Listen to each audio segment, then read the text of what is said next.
voilà kon mbokk yi gis ngeen ko noonu après bi nga xam ne joxe nañu résultat yi ba noppi ñu ne ki nga xam ne nayel mbokk yi gis ngeen ko noonu nañu wéyal ñoo ngi fii ci département bu Mbacké mbokk yi ginnaaw bi nga xamee ne nag lii di victoire bi jàpp nañ ne dem na ci ki nga xam ne moom moo di le candidat Bassirou Diomaye Faye bi nga xam ne ki nga xam ne moom moo di Ousmane Sonko di leaderu Pastef moo ko tànnal boppam gis ngeen fi nga xam ne moom moo di rond-point bu Mbacké jamono ji fees na dell ak i nit ña ngay sibile waaye itam dëkk nañu jàpp nañ ne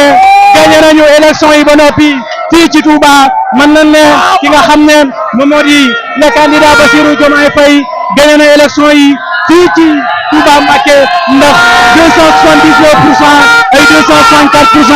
la ki nga xam ne moom moo di Amadou Ba di am fii 262%. gis ngeen ko noonu mbooloo mi bari nañu gis ngeen ko noonu mbooloo mi bari nañu mbokk yi nañu wéyal gis ngeen ko noonu na ngay sibile dig nañu gis ngeen ko nañu wéyal na ngay sibile nañu wéyal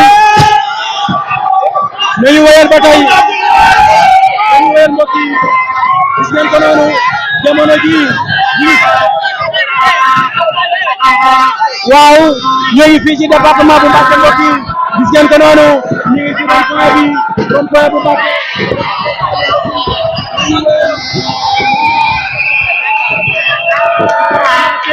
dafa fees dell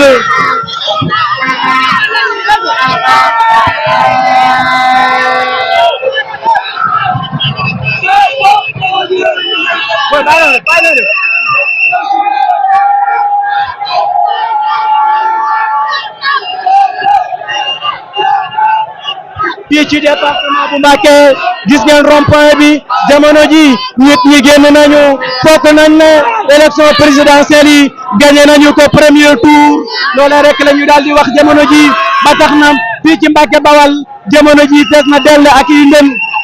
fees na dell lool ak i jeune kon dañuy wéy di leen wan image yi gis ngeen ko noonu gis ngeen ko noonu ñi ngi naan Sonko waaye itam Bassirou Diomaye Faye jiitoo na écart bu rëy ki nga xam ne moom moo di Amadou Ba fii ci département bu Mbacké rawatina fa nga xam ne moom moo di ca Touba Mbacké te centre de vote ki nga xam ne fa la ñu jugee ki nga xam ne moom moo di Amadou Ba ma nga doon am li nga xam ne moom moo di 30% waaye itam ki nga xam ne moom moo di Bassirou Diomaye Faye ngay dégg 262 270 285 waaye itam 260 ay 250 rek nga doon dégg waaye bu ñu demee ci ki nga xam ne moom moo di Amadou Ba yaa ngi doon dégg li nga xam ne moom moo di 30% waaye itam 40% waaye itam di dégg li nga xam ne moom moo di 24% jamono ji ki nga xam ne moom moo di Amadou Ba mën nañ ne Bassirou Diomaye Faye gagné na ko fii ci département bu Mbacké nañu wéyal ba tey nañu wéyal mbokk yi gis ngeen ko noonu nañu wéyal ñu ngi fi nga xam ne moom moo di ci département bu Mbacké mel na ne ndaw ñi bég nañu lool kon nañu wéyal ba tey di leen wan image yi asowaaji ak kontaan nañ ne Bassirou Faye jël na réew mi Sénégal nag mi ngi doog a am indépendance waaw na ñëpp xam ne Sénégal jot na boppam le 24 mars 2024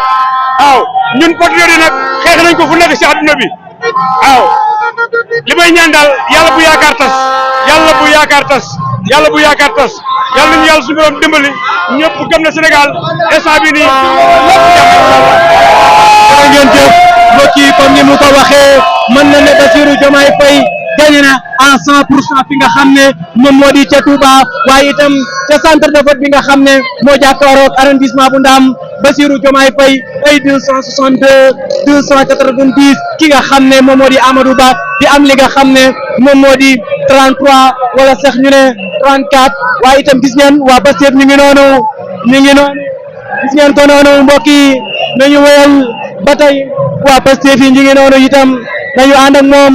xuus te biir a biir gis ngeen li nga xam ne moom mooy am fii gis ngeen ko noonu mbokk yi